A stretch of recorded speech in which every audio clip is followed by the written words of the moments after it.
What's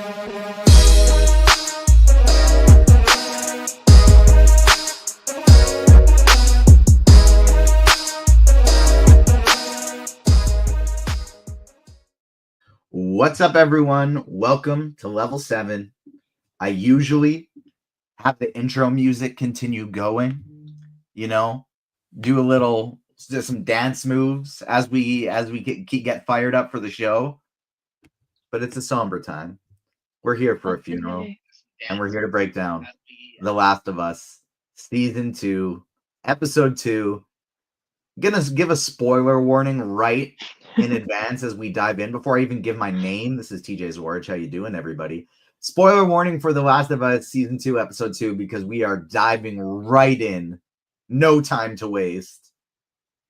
And we're going to be talking about the big major spoiler in this episode. Helping me break it down, as he will be throughout the entire season, we got Sean Mott of Metalcore Nerds, Agents of Fandom, Collider. How you doing, my friend? I would say good, but I don't know if that's the right word to put it. I think I'm still, processing last night. It didn't feel great after the episode, which is a testament to how effective it was, I think. But obviously, we're going to talk a lot about it. But happy to be here with you guys to talk through our trauma together. We were just bringing it up pre-show before we went live that this this was worse than even in the game. It was a tougher watch than even in the game. And somehow, working through her pain, wiping back the tears to join us today, we have Pedro Pascal's #1 fan. You know her on socials at FalconsNat. Laila, welcome back to the show. Thanks for joining us. Thank you for having me. It's been a while. It feels good to be back, but not under these circumstances. I wish we were talking about anything else because I've had enough already. It's been a rough day. It's been a rough 24 hours, but we're here, I think. A cruel joke that it ended up working out this way. We were originally going to have you on for the premiere, and then it didn't work out scheduling. You had to work, and so it, of course, now comes back for this episode that you're joining us. Oh, great. I'm so happy than the rest of them. But we're happy to have you. And if you're watching us live, make sure you're smashing the like button on YouTube. Hit the notification bell. Subscribe.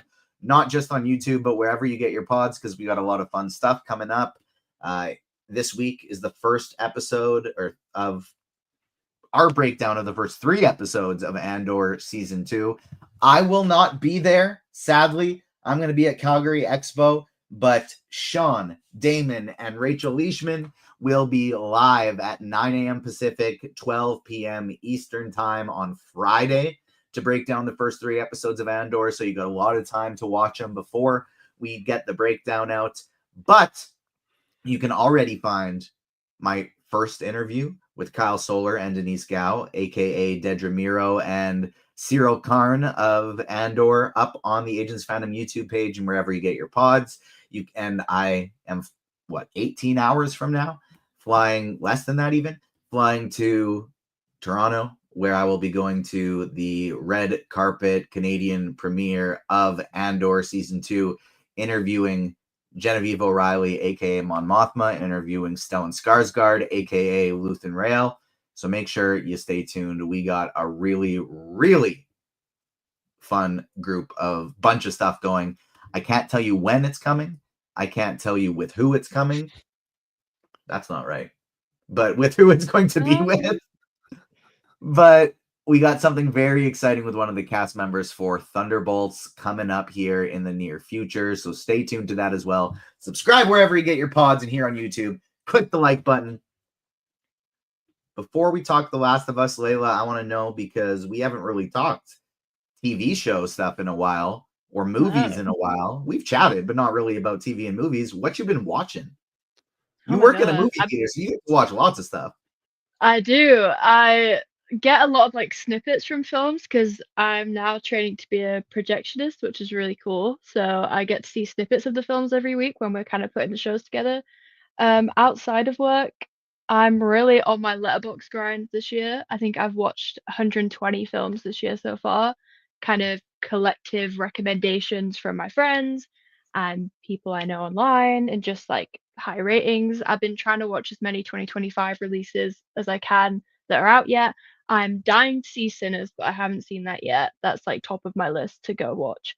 Last night I watched a film called Cha Cha Real Smooth, starring Dakota Johnson, which came out in 2022, I think, and I loved it so much. Um, Other than that, I've just kind of been working my way through my watch list. The best film that I've watched this year for the first time has been Good Will Hunting, closely followed by The Truman Show. They're my top two first watches of the year so far. And I think my top 2025 release so far is, oh, I can't even think. I'm gonna have to pull it up. TV wise, I feel like I don't even have time for TV these days, but I've just been rewatching. I rewatched season one of The Last of Us recently with my mum, and I was rewatching Narcos the other day because, as brutal and horrific as Narcos is, it's somehow a comfort show, if that works.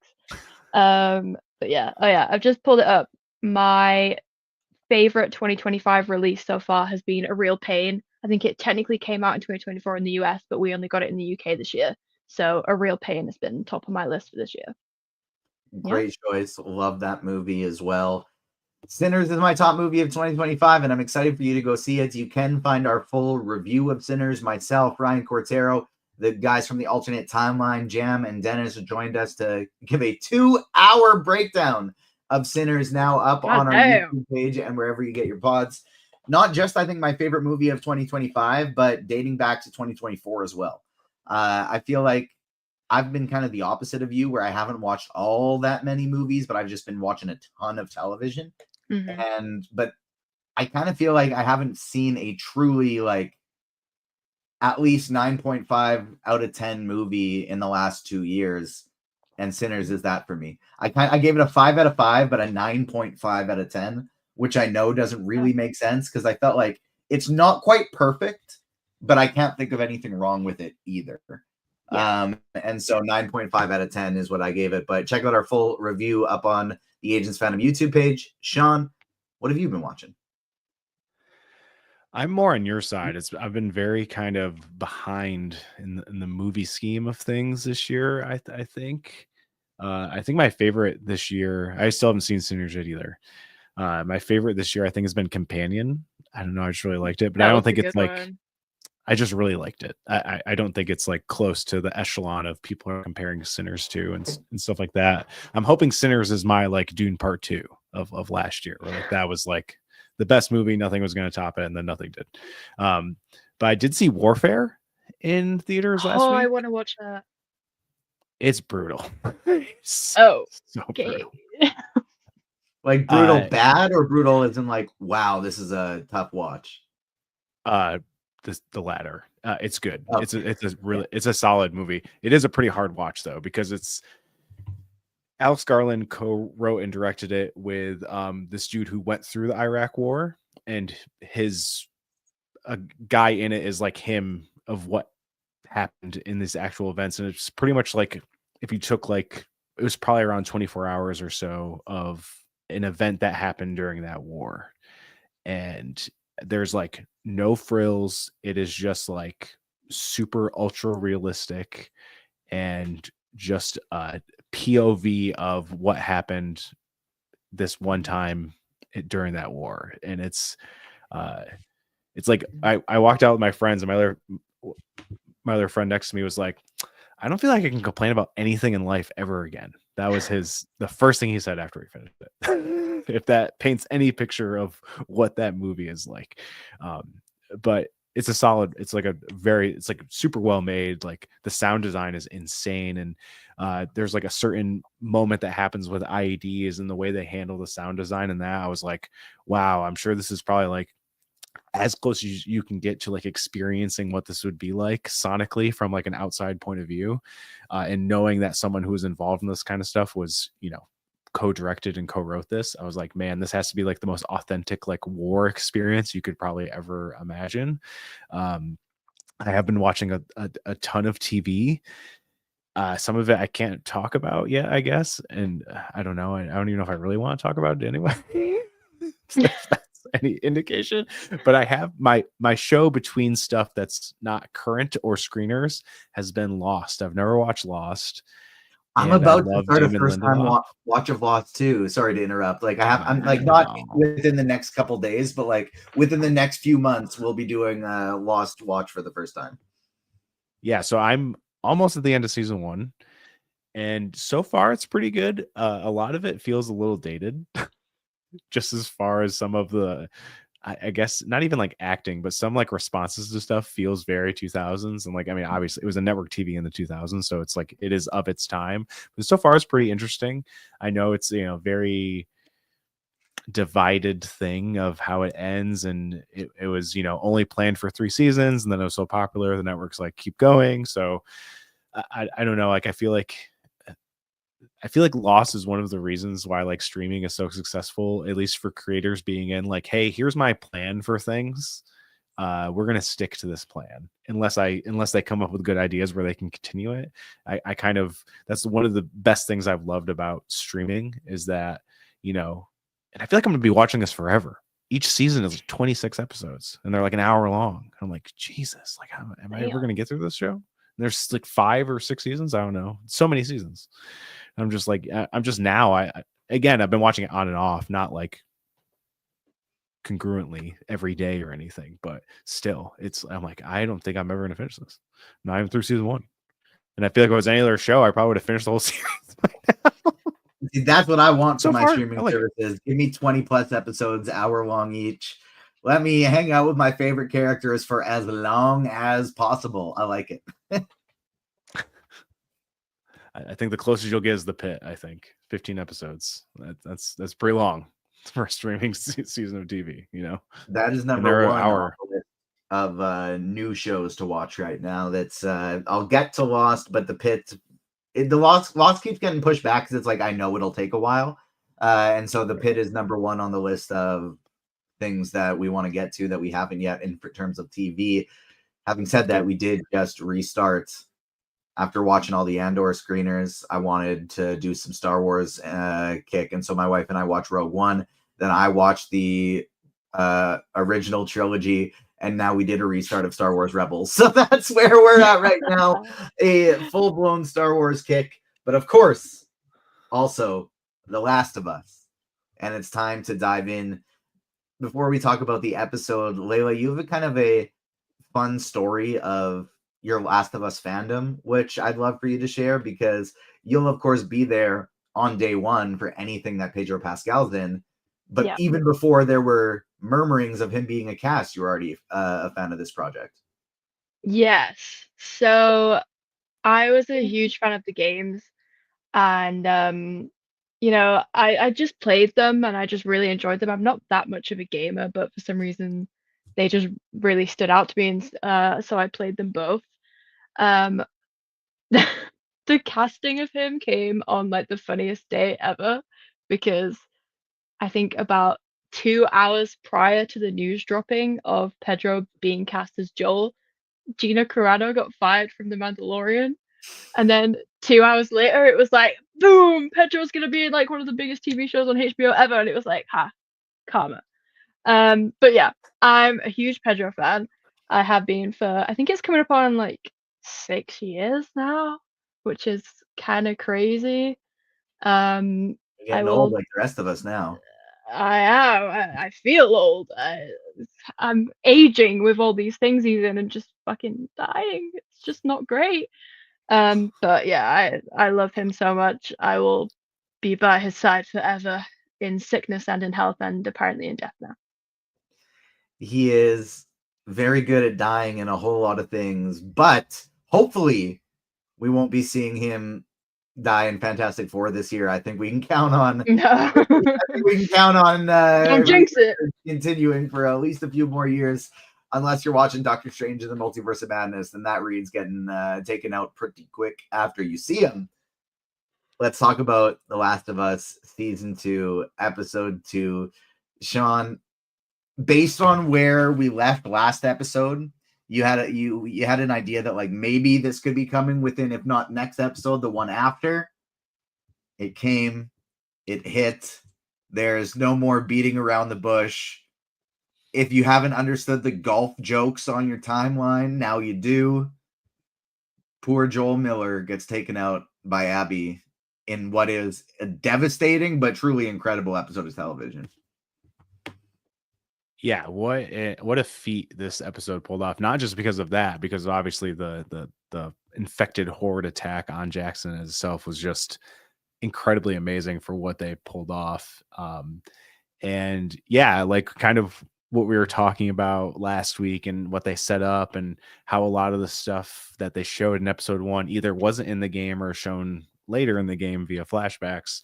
I was kind of wondering, there was a fade to black scene in the game right after Abby says you don't get to rush this. So I was wondering, oh, are they going to leave it in a cliffhanger? And even in the final moments, I was still wondering that same thing. Like, are they going to end it in a cliffhanger and then do it in episode 3? I think it was the right choice to not drag it out. They did make the scene far more elongated than the game version. And I liked those changes very, very much. But I'm glad they did it this soon, especially with there's a lot to come in this story. And there's only 5 more episodes left of the season. And to get where I think they're going to end up in a way, that there's a lot of stuff to come. Because a lot of people are like, where do they go from here? And I'm like, you guys have just joined the trauma train. Okay, buckle up. There's lots more to come. It only gets worse from here. And people are like, how does it get worse? And I'm like, oh, you will see. It's been very interesting to be on the internet today and kind of see everyone's reactions to it. Because I was wondering how people were like, not game people, because game people I have found to be mostly annoying on the internet about this show. It's just, Yeah. I don't know. People not understand what adaptation means. I don't know. If you want what happened, go play the game. Go watch the cutscenes on YouTube. It's already there. Why would you want the same thing? I don't know. Whatever. But to see It's people so who are new to annoying this, how you see people commenting on like just noting changes as if that's criticism. Like, I can't believe this is different. Ugh. What do you mean? Like, what? I don't know. It makes no sense to me, and it seems to be hyper like elevated with this series in particular for some reason. Obviously, it's a very beloved game. People called Last of Us Part 2 controversial, and I think that's like the most incorrect description of that game, seeing as it sold tens and millions of copies and won so many game awards and is one of like the highest rated video games like in our like generation of video games. So just because there's a vocal minority that's very loud about it does not make it controversial. Like that I hate when people say the story is controversial. I'm like, I don't really think so. It's like the Snyderverse and stuff like that. It's like just this weird pocket is just really loud about it, and that's it. But like I even posted, I was like, hello, non-game players, welcome to the true trauma that is The Last of Us. And a lot of people commenting on it saying like, I was not prepared for this. This is kind of what I was alluding to last week when we talked about how they presented more information about Abby, and they even did more this season or this episode, is in her kind of laying out, hey, you killed my dad, that's why I'm coming after you. And people saying that's a mistake. I saw someone post this. I can't take credit for it, but someone posted and they're like, Abby's dad isn't the reason people start to relate to Abby. It's a certain relationship that happens later on in the game that makes her a more relatable, likable character after she does something that seems so heartbreaking and heinous to us as she takes out what we thought was the main character of the series. And I think that's like that was such a great distinction and thought out distinction, because this game isn't about heroes and villains, or this series, this property isn't about that. It's about the people that inhabited it, and that there's way more gray than black and white. And you can always be the villain in someone else's story. You just need to see that perspective. So I'm actually like really glad they were forthcoming about some of the Abby stuff, because people still hate her. Like in some of those comments, they're like, I hate Abby.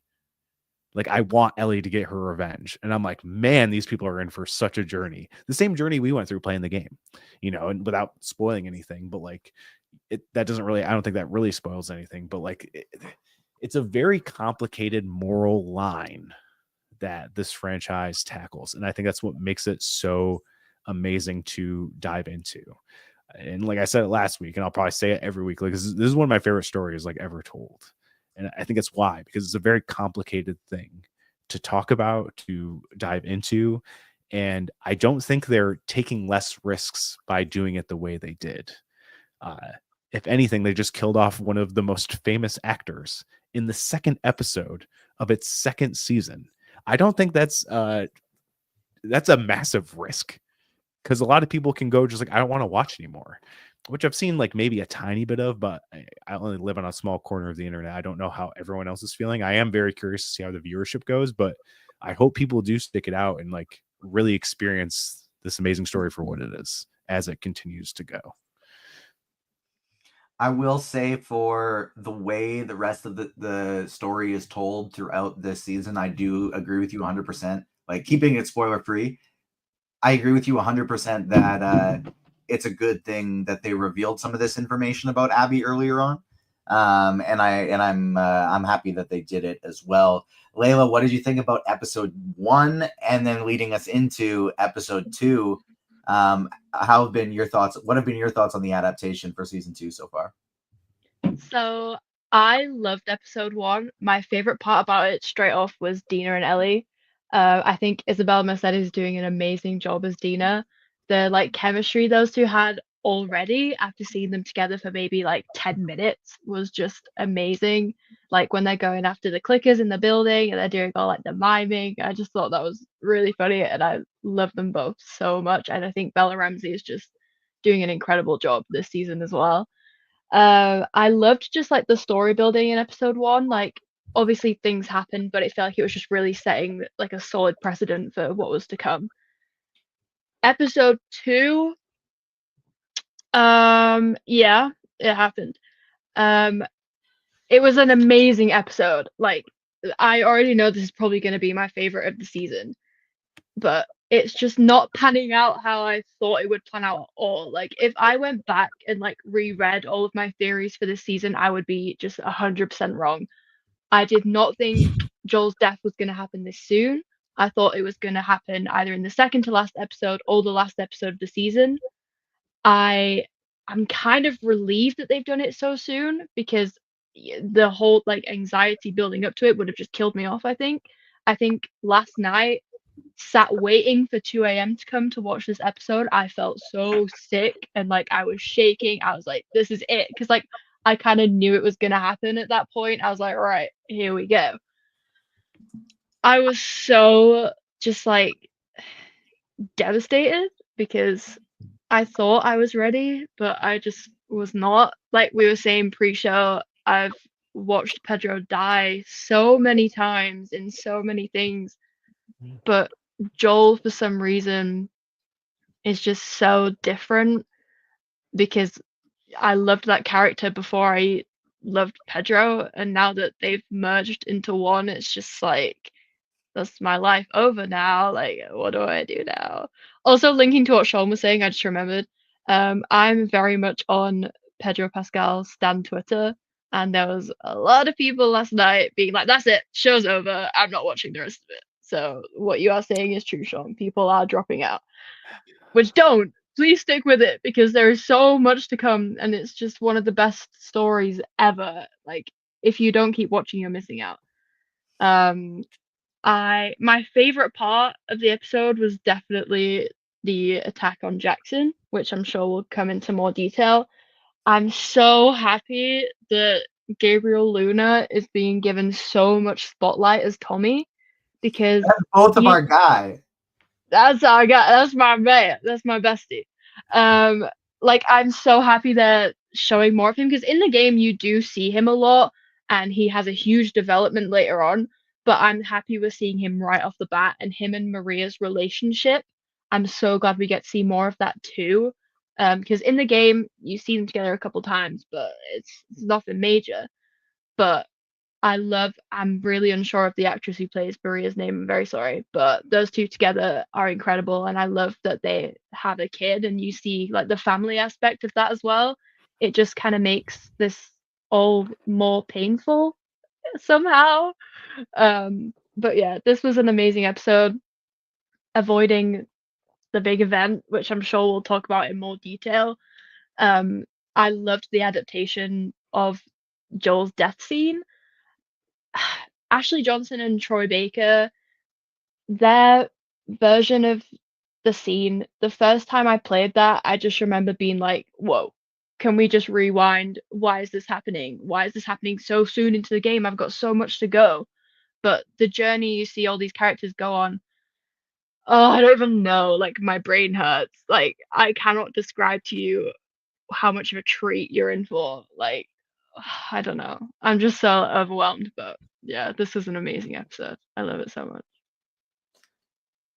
Sean, you were talking about how the trauma is just beginning. I can't explain even if I were to use spoilers, I still wouldn't be able to explain the physical reaction I feel to a certain whistle every time I hear it because of my gameplay experience. And so there is certainly a lot to come. Shout out to the YouTube chat joining us live. Rich Nevins in chat saying it's good to see you back on screen, Laila. AF is digging the changes to the death scene. Carlos still feels like Pedro is going to be in every single episode. And an interesting note that he thought it was weird that Caitlin Dever it was credited as a guest star in this episode, not as one of the featured members of the cast.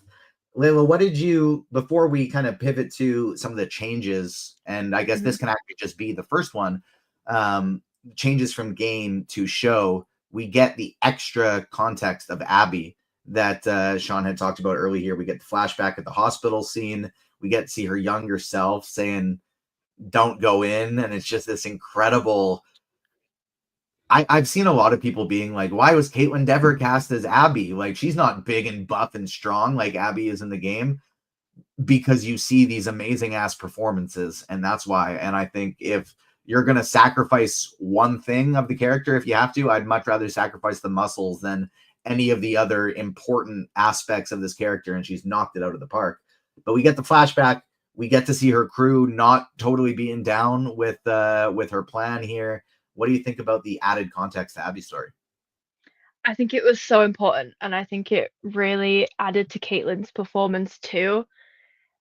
She shared a lot about it online, and also she talked about it in the new Entertainment Weekly article that came out, but she shared that before they shot that scene, 3 days before that was her own mum's funeral, who she lost to cancer. And just, like, adding that into what you just watched, just, like, the fact that that's just complete raw emotion probably that she just rocked up on set with and was still able to give that fucking incredible performance, like, queen. I love her so much. She deserves the world. I think she's just doing an incredible job as Abby. And I think it also helps viewers who maybe didn't know who Abby was, or, maybe this is their first time with the story, or they don't know why she's killing Joel. I think them saying right off the bat that, Joel killed her dad, I think it also adds to, eventually, if people come to sympathize with Abby, that, they'll get where she was coming from. This guy killed her dad, her favorite person in the world. Like, fair enough. I love Abby. I will defend her with my life. I think she's an amazing character and she can do no wrong. But people don't agree because of what we just saw. But she's such a complex character, and the more you see of her, the more you'll understand how much of an incredible character she is. The scene, the sirens that go off in that hospital, like, every time you see that scene in the game where she's going down the corridor in the hospital to the operating room where her dad's body is, the siren just, like, hurts my brain. It's just so, like, harrowing, and, like, what's behind that door, and obviously you don't want her to go in there because she's going to see something horrible. So I think the addition of her older self telling her younger self not to go in there, like, just don't do it, I think it was a really amazing addition. Yeah, she's doing great, and I love her so much. Sean, this is one of the episodes I think that I noticed the most changes from throughout this story, straight from the beginning of Joel's already out on patrol, but it's not Joel and Tommy out for patrol, it's Joel and Dina out for on a patrol. But even before that, so like feel free to like lead us into the patrol that we get. But the best part about that whole sequence was Ellie saying to Jesse, I'm still Ellie, Joel's still Joel. We're always going to be me and him, which is just so devastating when you know what's coming up. Yeah, and that's like an added thing. Like that's not from the game either. That whole back and forth, the whole thing with Jesse waking her up, and that's from the game. But that added line, because I think we talked about before, them adding a certain porch scene in episode 1 was very interesting. Just keep that in mind. And then that scene, and when that dialogue happens, I'm like, oh, okay, cool. They are going to deliver on that in future seasons. And yeah, like I love all the new cast. I think they're so great. And it is also a very interesting change to see Jesse and Ellie go out, because it's Ellie and Dina. Jesse eventually meets up with them after the whole Eugene's place. But that was a very interesting change. And having Dina with Joel, I think is such a cool addition, because I think obviously, even if I think you can guess by what happened in episode 2, and if you watch the trailer for episode 3 that they posted right after, Ellie is going to go on a revenge tour, and Dina now has more of a kind of, obviously she has feelings for Ellie, and the game, it's kind of motivated by just their relationship, and that's why she goes. But this gives more of a reason for her to go. She was close with Joel. She was there when it happened. She has information on these people that no one else does, because she was the only one there besides Joel. So I really like that change in that addition. And I didn't mind, like I saw some people, it is a very important scene for the game, but when Dina and Ellie find Eugene's like weed dispensary thing, they end up like hooking up, and it's like a very formative thing for their relationship. But I think that's just going to come in a different way through their journey to Seattle and in Seattle, which is fine. That's the one thing I've been hating is like, I can't believe they cut out the scene. It's so influential. And it's like, you don't know how the story is going to pan out yet in this format. So you got to kind of wait to see where it goes before you cast judgment on it. Like, yes, that may be an important scene in that context, but it doesn't mean they're going to add that context in a different way later. And plus they did way more groundwork with Ellie and Dina in episode 1 that we ever got in the game, you know? So there was already that there too. So I don't really think it took that much away, in my opinion. And also like a really weird thing, but when they show the little thermometer with the little angry snowman guy, I just thought he was really cute. That's just really weird. It's a really weird factoid with me, but I was like, I like that guy. He's cool. He's cool.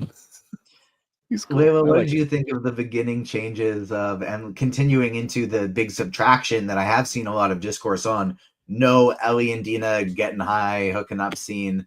One of people's favorites, not included in this one. Why? Because Dina's with Joel. What do you think of, one, the subtraction, no Ellie and Dina scene, but also the addition of how close Joel and Dina are in the show compared to the game? I said this when episode 1 came out. I love that they're building, well, love and hate, because it's going to be even more heartbreaking.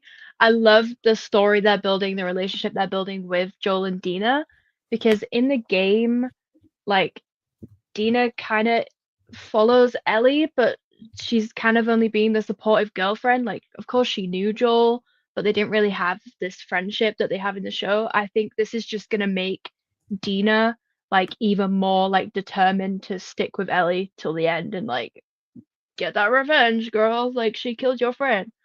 Yeah, I love those two so much. I am sad about the Ellie and Dina weed scene, because that's one of my favorites, and also like the panic that stirs up in both of them when Jesse tells them that Joel and Tommy didn't come back from patrol. That's one of my favorite moments, like the shock that just goes over both of them. Like I, for some reason, love that moment. I think it is interesting that Tommy wasn't there, but also, again, it's just gonna make it worse when they get back to Jackson and Tommy's like, "What the fuck? Like, I thought he was just hiding in the snow, but now he's fucking dead." Um, and I think young Mazino is amazing as Jesse. Like Jesse in the game is so like sasspot. Like I love him, and I think he's doing a really great job as Jesse. And also just like the banter between him and Ellie is amazing too. But yeah, like back to my point, I really, really like the change of them giving Dina and Joel this friendship. Um, it's an odd one the way they did it, like put her to sleep. Like surely you'd, maybe this is sick of me, but you'd want to make her watch. I don't know, like just so someone has an eyewitness account. And also last point, I think one of the saddest parts of Joel's death in the game is when Dina eventually finds them in the house, and you can hear her say like, "Jesse, they're in here," and you can hear her go over to Ellie and try to comfort Ellie, even though there's no comforting her in that moment. So I am sad that some of those little moments are missed, but like you guys were saying, we don't know how the story's going to develop. We don't know how these moments are going to pan out in future episodes. But for the most part, besides my own entertainment for certain scenes, I think the changes are amazing, and I think they're executing them really well too. Agree with AF in chat. He says there's going to be more Dina and Ellie in the remaining episodes. Having Dina with Joel instead of Tommy was a really good creative choice, I think. Joel needing to always be a father figure. And it's like you both said that I didn't really even consider, which, you know, as a critic, I'm kind of kicking myself now because you both made such a great point. This makes Dina's motivations in this version of the story make so much more sense going forward. Yeah. We know that Dina and Ellie are going to be going on a little quest, going on a little revenge tour like we saw in the trailer. And this makes the motivations behind that all the more clear. And so I really like that change. One of the changes Laila alluded to, which was my favorite from the episode, is taking Tommy out of that scene. And not for the purpose of just having him not there, because, you know, I want Tommy in all the scenes, but it was because of what we got in Jackson with Tommy. Sean, visually, this scene was incredible. When the zombies come for Jackson without Joel and one of their best protectors, a few of their best protectors gone out on patrol, Tommy takes charge. And the entirety of all of this is just incredible. Amazing. And again, this is a totally new thing from game to series. Like there's no big attack on Jackson. They do fight off some infected, but it's Joel and Tommy when they're out on patrol. They're fighting some affected in like a ski lodge thing, I think, or something. You know, it's a different context. They're fighting infected, but it's a very different reason. And it's not as insanely overwhelming as this is. And it proves that the addition to the show of having the kind of cordyceps network, they paid it off from season 1 with this, because you see how the horde kind of changes with what they kind of figure out. Like when that dude's cracking open the pipe and rips it out and you see like the little tendrils going, and then you see the horde kind of switch gears and go more towards the town, and having them like have frozen versions under to like incubate them and stuff. It's such a cool like addition. It's like they're making the infected feel so much more of a threat than they already do in the game, because they are a motherfucker in the game.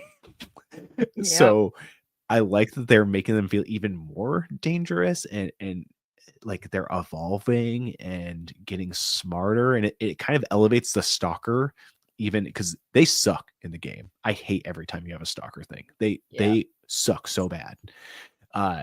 And so do bloaters. And that was awesome seeing Tommy go up against a bloater and seeing how hard it was.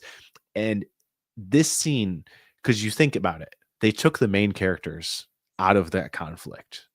So you think anyone is fair game in Jackson, and then everyone outside of Jackson is safe in a normal TV format. You know, that's how it would be. And that's kind of what I was alluding to last week, was saying that even though they're saying these things with Abby, no one who doesn't know what's coming thinks that's actually possible.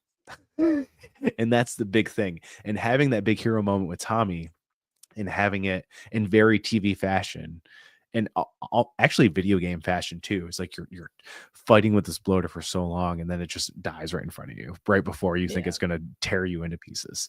That was awesome. But that set up the Joel moment so much worse because you're like, oh yeah, everyone's fine. Oh, and exactly what AF is saying, having that added tension of them seeing the fire and knowing what's happening. Because obviously Joel is very into what the protocol is if there's an infection attack. Of course he would be. So him seeing that fire and even Ellie seeing that fire, like they know what's going on. And having Abby kind of coax them to be like, we're almost there. Come on, we got to go. Like, even though they make Abby more relatable up front, they also made this version like way more like villainous in a lot of ways. Yeah. Even more vengeful. Yes. Yeah. That's why it's like, I don't care that she's super buff because I know that is like a big thing of how she processed her grief, but she's still doing the same actions. And that's more important to me in a character than a physical aesthetic. It's the same with people who complain about Ellie because she doesn't look like Ellie from the game. And anyone that can say that she's not a good Ellie, especially after this scene and her absolutely demolishing it and making me want to just die from how good her performance was. I don't know how you can deny Bella Ramsey as Ellie at this point. Like I just do not understand it at all. But it was obviously it was amazing, an amazing spectacle to behold. I saw a lot of people comparing it. They're like, oh, this is what Winterfell would have been like if you could see what was going on.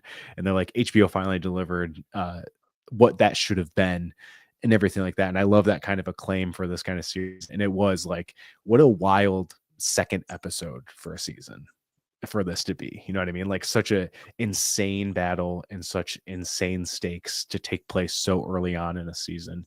So not only visually and entertainment wise was it such a feat, and it added so much narratively as well, which is just like, that's things you usually don't think of. You don't think of something that's crazy big action sequences actually adding so much narrative weight to the stakes that are happening. So I don't know, like I can't compliment how beautifully they're adapting this video game. As someone who's like loves this game, like absolutely adores this game, all the changes they're making, I think are just like they're taking it to a different level. It's hard because you're so immersed in the game and it's a completely different experience, but like I don't see how they could be doing this better, in my opinion. Like I just don't see how they could do it any better. It's absolutely incredible.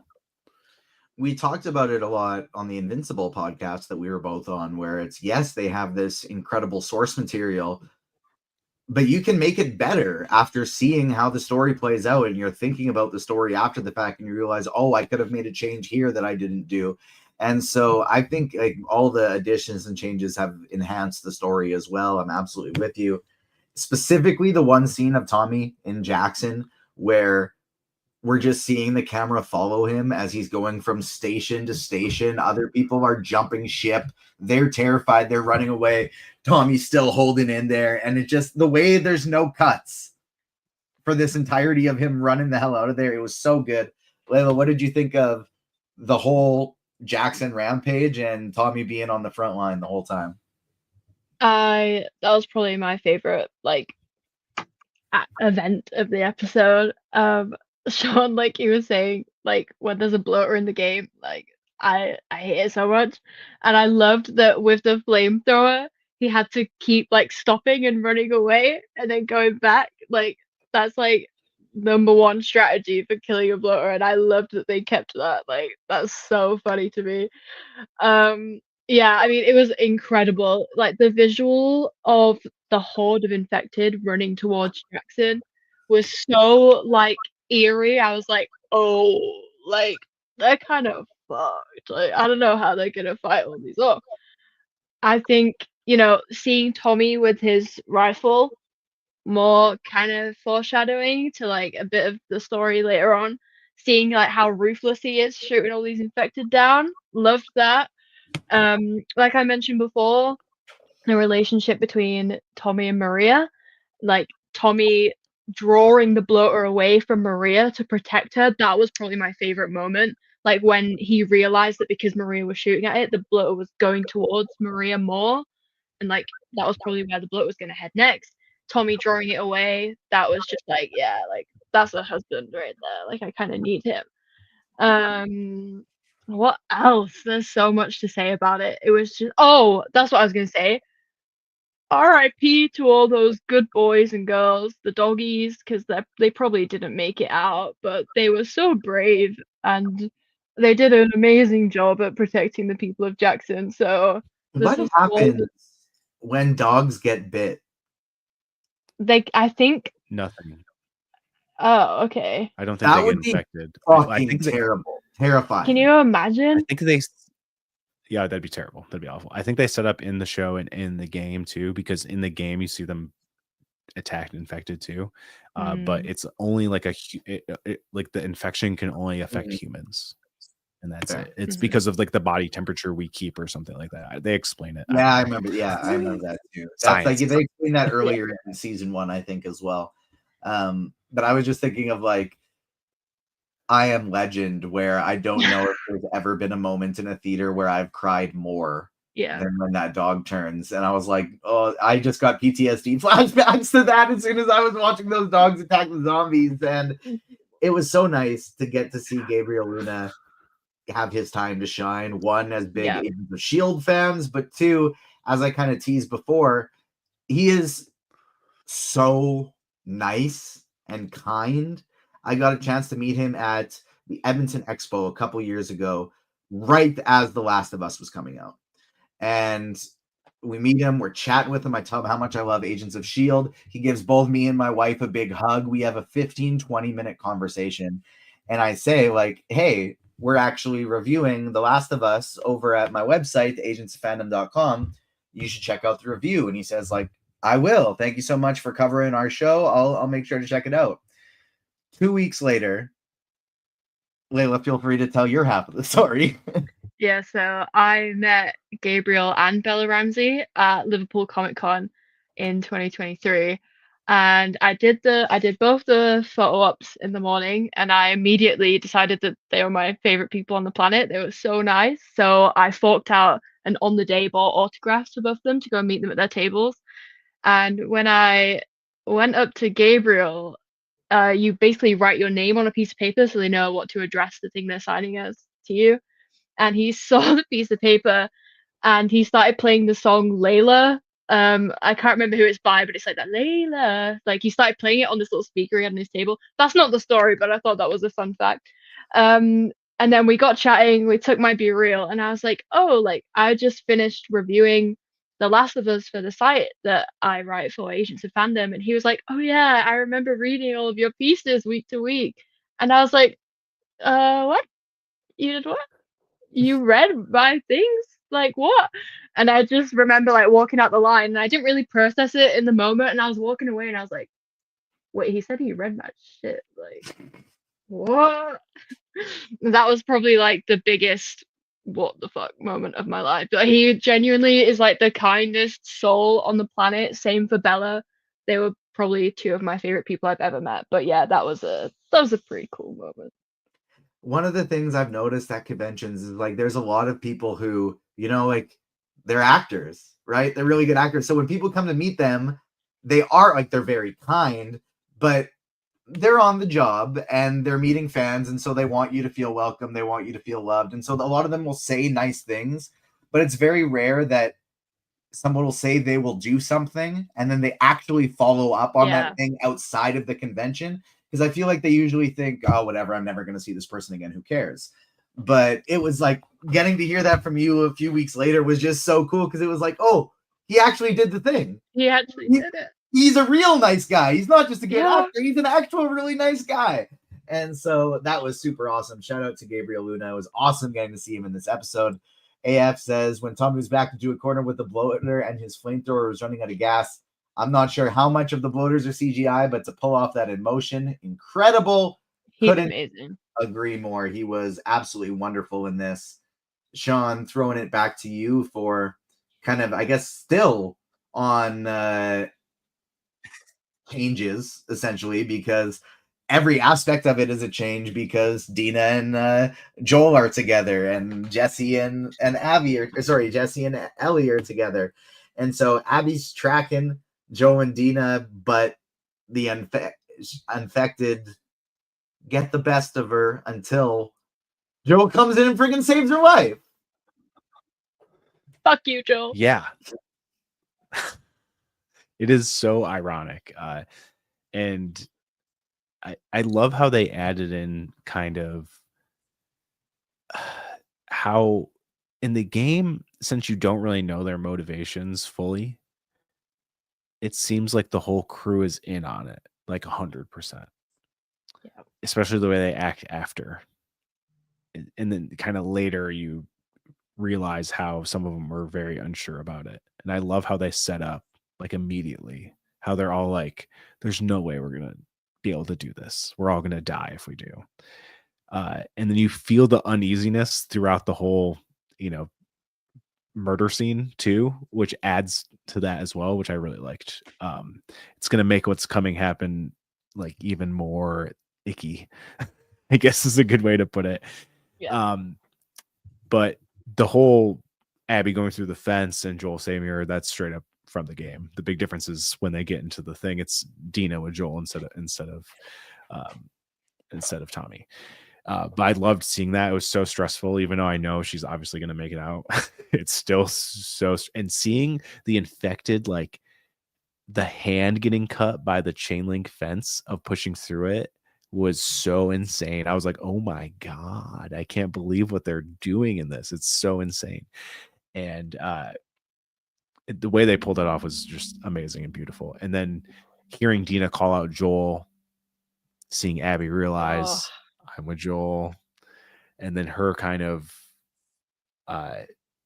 convincing them to go to the thing, which I guess from an outside perspective, you don't know what's happening because over to the Real Rejects, big YouTube channel. They react to a lot of stuff. Right now, they have 2 reactions going on for The Last of Us. One of them is a group of them that played the games. They know everything that's going on. So after the reaction, they can talk about spoiler stuff and be free about it. And the other reaction is people who have never played the games, have no idea what's going on. I watched both reactions just to see like how they both reacted to everything that's going on. And seeing people who had no idea what's coming, reacting to what was going on was absolutely amazing to witness. Like, honestly incredible.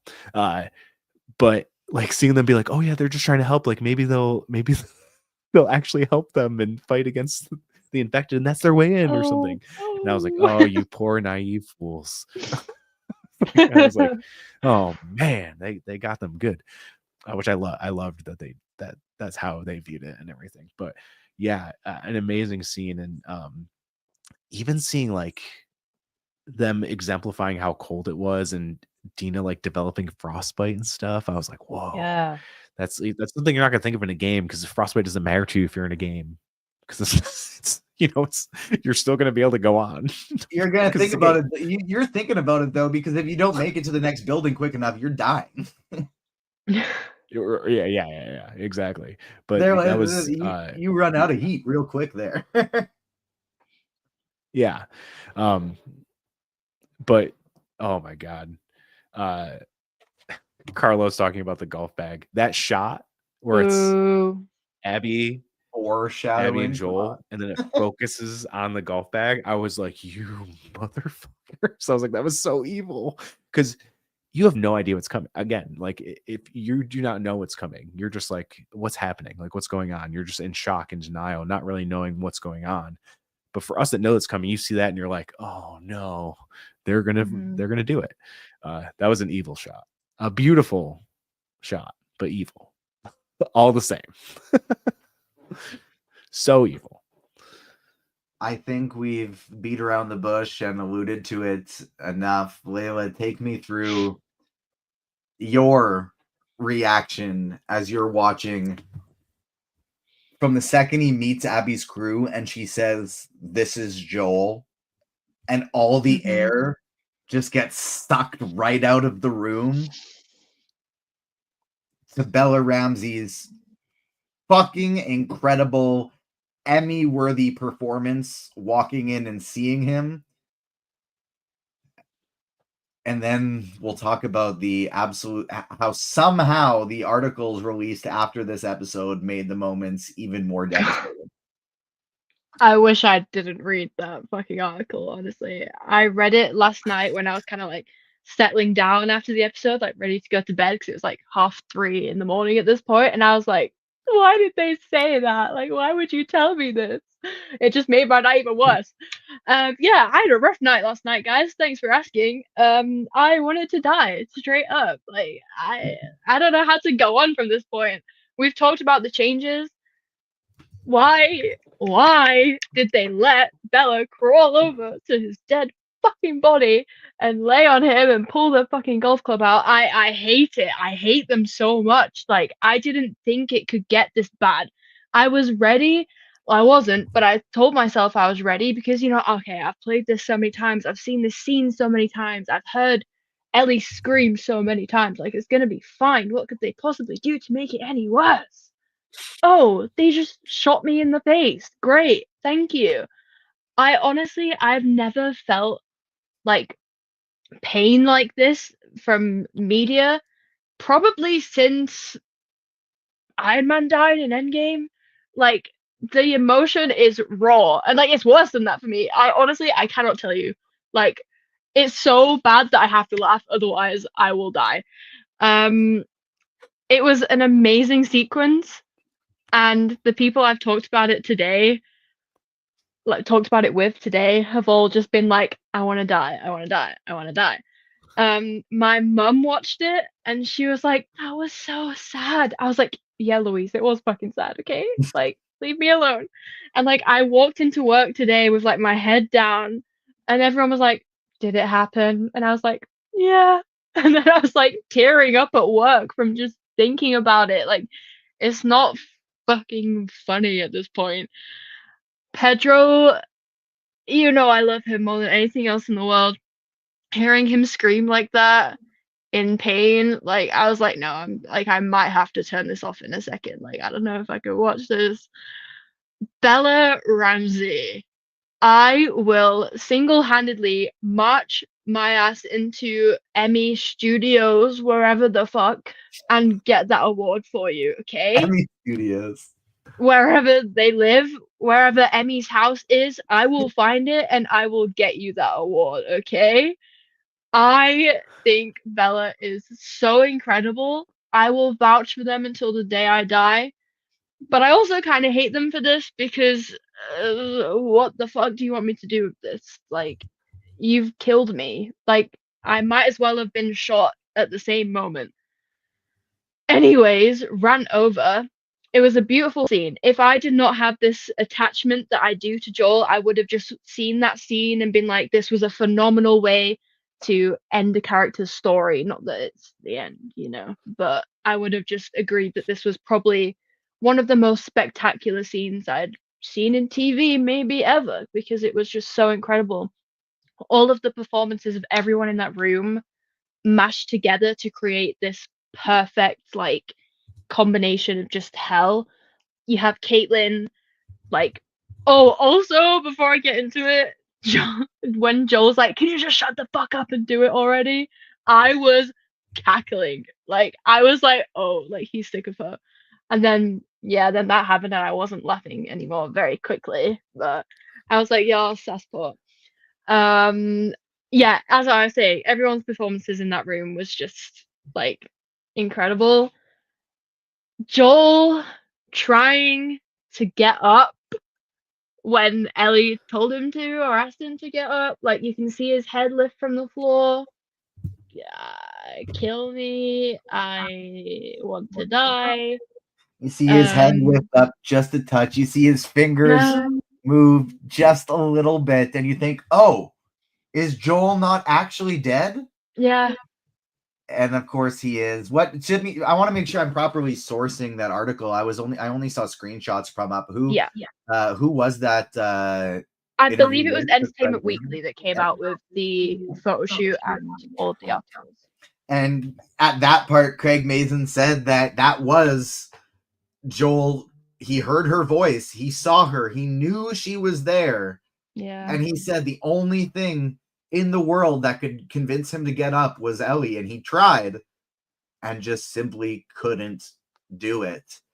And Nope. the other one that was so devastating is at the end when they leave, Ellie's crawling over to his dead body. We think, first thought is check if he's alive. Make sure, is there any chance that he's alive? I'm just trying to mourn. No, what was going through her mind at that time was she's just been absolutely beaten to shit. She thought she was going to die, and she wanted to be with Joel as they both Kill me. Just kill me. Like, they please. both pass along to whatever comes next. No. Sean, when I was watching this, I admit I stayed pretty strong throughout Joel getting the shit beat out of him. He shoots him in the kneecap and he just buckles. It's not And he funny. admittedly It's not was like, that's kind of funny. Like, she got him. funny. But it was Bella Ramsey's performance as Ellie, watching everything happen to Joel and then her reactions after the fact. It just absolutely broke me. Yeah, that's what did it for me too. What an incredible performance from Bella Ramsey. And there is like a big difference too in the fact that a lot of Abby's crew is like holding Joel down while a lot of this is going on. And as Abby is explaining why this is happening, you see Joel kind of like accept it and realize, yeah, I deserve this in a lot of ways, which I think is like a very like interesting and depressing realization. And Pedro just did that perfectly. As soon as, she says, I was 16 or 19, I was 19, realizing that's how old Abby is right now. And that's probably why they made the change of the 5-year instead of 4-year to make them so it was the same exact age at like a defined, at a defining moment. And also for people who haven't played the games, Joel does not get stabbed in the neck. He just gets beat to death with a golf club. So yeah, that's also a little more brutal. When I saw it broken, I was like, oh. It just shows that she was beating him so hard, the golf club fucking snapped. Like, that means that she was just going at it, and eventually it broke. So that's all she had left. Like, kill me. Yep. And not to mention she was punching him in the face, which is not in the game either. It's just full golf club after the shotgun, mostly to the head. And even hitting the wound with the golf club, I think, is different too. Oh yeah, no. And and just like what you said, TJ, when she started crawling, that's what broke me. I was like, no, stop. I was like, stop it. What do you? Because she gets knocked out in the game, completely knocked out, and then kind of like you see the ramifications the next day.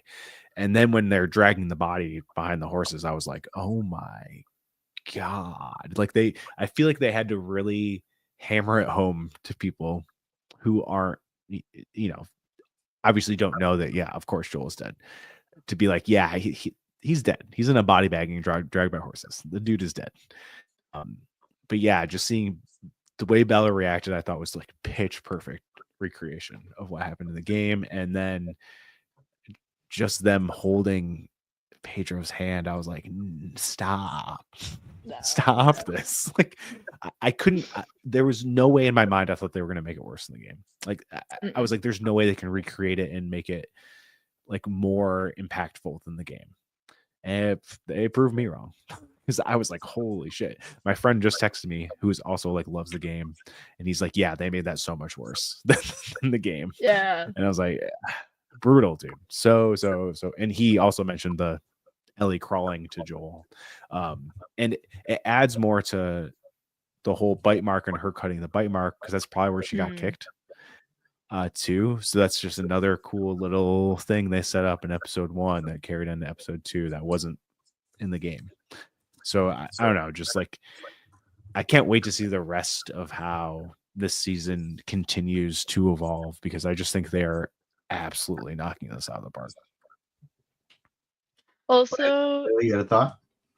yeah, I was gonna say, Through the Valley by Ashley Johnson, kill me.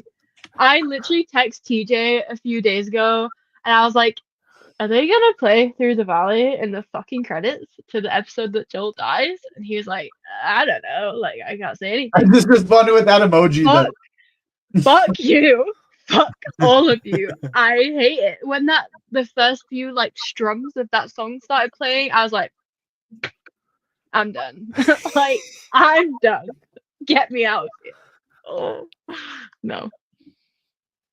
Sean, let's talk about how this episode kind of concludes and sets us up for the next one. I want to throw it to you without much setup because I don't want to accidentally spoil where we get to in the game. But the leading Joel out in the horses, I was literally thinking, like, come on, can't you do something better for my guy? But like, what could you possibly do? What could you possibly do? What were they going to do? But it was hilarious also kind of just seeing drugged up Dina on the horse by herself, just being like, They did a kind of dirty bit. like, everybody was like, it just looked like they came off the toughest bender and they were doing their ride of shame home, and they're just like not at their best. No. Well, I loved how the way Ellie reacts, like she's so distraught, and her looking back, and then they reveal the bag being dragged. You kind of see something being dragged, but you can't really tell what it is. But after you see Ellie look back at it, like it's like her confirming to herself that he's really gone, which was so brutal. Like so brutal. But yeah, like this is the inciting incident for the story, and it's really the linchpin to everything that's to come.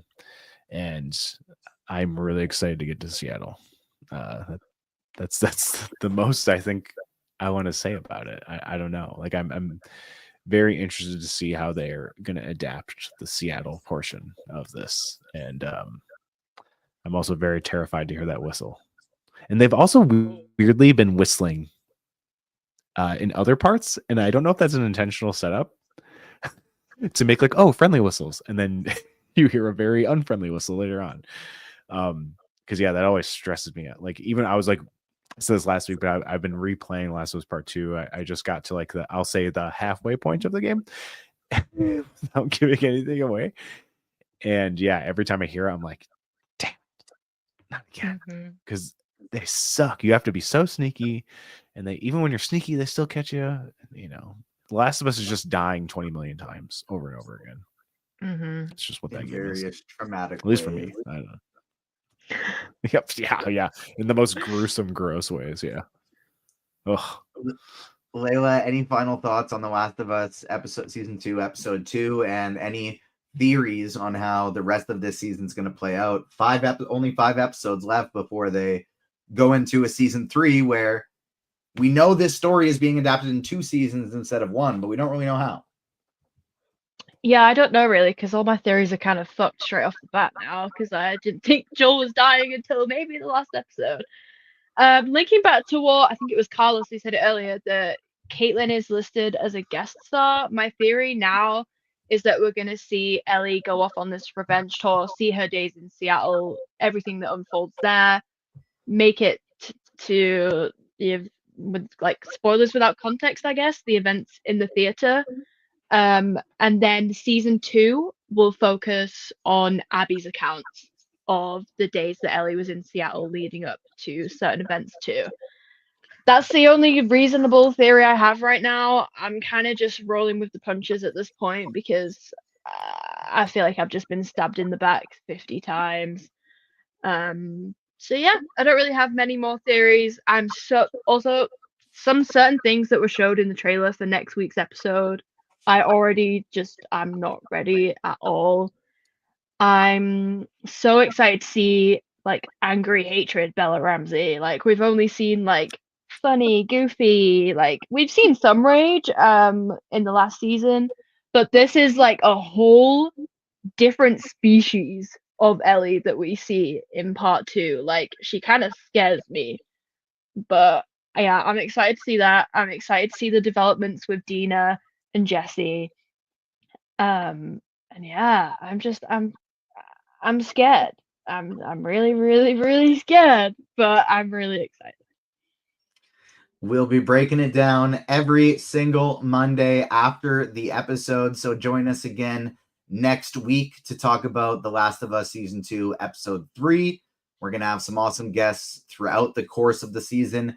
And we also have our very first Andor breakdown of Season 2 this week. That'll be coming Friday, 9 a.m. Pacific, 10 p.m. or 12 p.m. noon Eastern time. Sean, I'll be gone. I'll be in Calgary, but Sean and Ryan, or not Ryan, Ryan was on the, I'm getting all my shows mixed up. Ryan and I were on the Sinners podcast that's now streaming on our YouTube page and wherever you get your podcasts. Sean, Rachel, and Damon will be breaking things down for the first 3 episodes of Andor. Plus, we got AF hanging in chat today. He, Fat Thor, and Damon have the Comic Corner coming live on Thursday. And I'll be headed to Toronto in 14 hours from when we record this to the red carpet for Andor Season 2 to talk to Genevieve O'Reilly, aka Mon Mothma, Uthan Rael, aka Stellan Skarsgård. Mix that up backwards, but it works nonetheless. So stay tuned to that and for our very special Marvel's Thunderbolts interview we have coming. Sean, where can people find you on socials and any fun articles dropping? Yeah, I have. It's so funny because I'm such like a pro MCU guy, but I feel like I like to write articles at Collider that kind of poke holes in some of the problems with the MCU. I have one going up this week about the connectivity of certain things, why some events in Daredevil probably won't be brought up in things like the Thunderbolts and Spider-Man No Way Home, and how that's kind of a problem. I just had like a Hacks article. If you're not watching Hacks, you should watch Hacks. It's amazing and funny and just great. I finished one today about this series called Upload. If you're a Black Mirror fan, you should watch Upload. And then I explain why in that article. So I don't need to explain it. It's in the article. Read the article. And it's just more fun stuff. I've written a little bit about The Last of Us. There'll be more Last of Us coming. I'm sure I'll be writing about Andor as soon as that starts airing and things like that. All the socials are just at Metalcore Nerds, where you can find all my pop culture postings. And yeah, metalcorners.com. You can find all the links there too, and listen to the podcast and listen to me talk pop culture with people who are in bands. It's lots of fun. That's where you can find me. How about you, Laila? Where can the people find you on socials? You can find me anywhere, I think, at FalconsNet. I've been so busy at work recently, like I barely do anything anymore. But mainly I post like silly reviews on Letterboxd if you want to keep up with all my movie watchings, because there are a lot of them this year. I've been posting some random bits on TikTok too, not as much as I used to, but it's still fun to have on the side. Yeah, and I would like to end this episode by saying a big fuck you to Damon for all the golf jokes this week, because it just kind of ruined my life and I hate you for it. But yeah, thanks for having me. This was really fun, and I hope I can come back and cry with you all again in the coming week. Sean, I'm not on the next episode. Can you make sure to pass that along to Damon for me? Yeah, I can do that. I can Thank you. make that happen. As long as it works with your work schedule, we'll definitely get you back on for at least one episode this season, and definitely next as well. Thank you to everyone who joined us live and who's joining us after the fact on YouTube. Hit the like button, make sure you're subscribed, and you hit the notification bell. Follow the Agents Fandom on socials at Agents Fandom on TikTok and Twitter, Agents of Fandom everywhere else. That'll do it for this week's episode. We will see you next time, everyone. RIP to our guy Joel. Pour one out. A moment of silence as we wait. Oh man. RIP Joel, I love you so much. Thank you, I'm finished.